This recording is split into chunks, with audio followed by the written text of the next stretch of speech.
In today's video, I'll show you on how you can fix Dell laptop won't turn on but the power lights is basically on.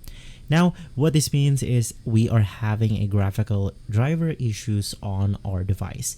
To fix this, it's going to be really simple. Just go ahead and open up your laptop to see whether it's truly opening.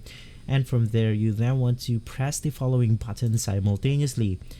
Now on your keyboard, you want to press Control, Shift, Windows, and press the B button. Now, after pressing all of these buttons, and so what Windows will do is that it will reset your graphic driver. So if you recently or automatically update your drivers and it included a corrupted data or file, it will then basically roll back the update to its original setting, therefore fixing the problem. Now, if not, we then want to hard reset our computer and cold starting it. Now, to do that, it's going to be once again really simple.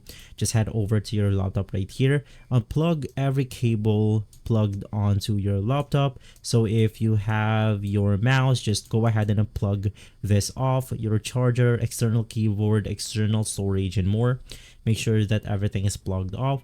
Turn off your device completely, and then you want to press the power button for around 30 seconds to 1 minute. This will then reset the CMOS or motherboard of your laptop. Turn it back on to see if that works, and basically you are good to go. If this video has been helpful, leave a like, subscribe, and follow Guides to Everything for more videos like this. Thanks for watching.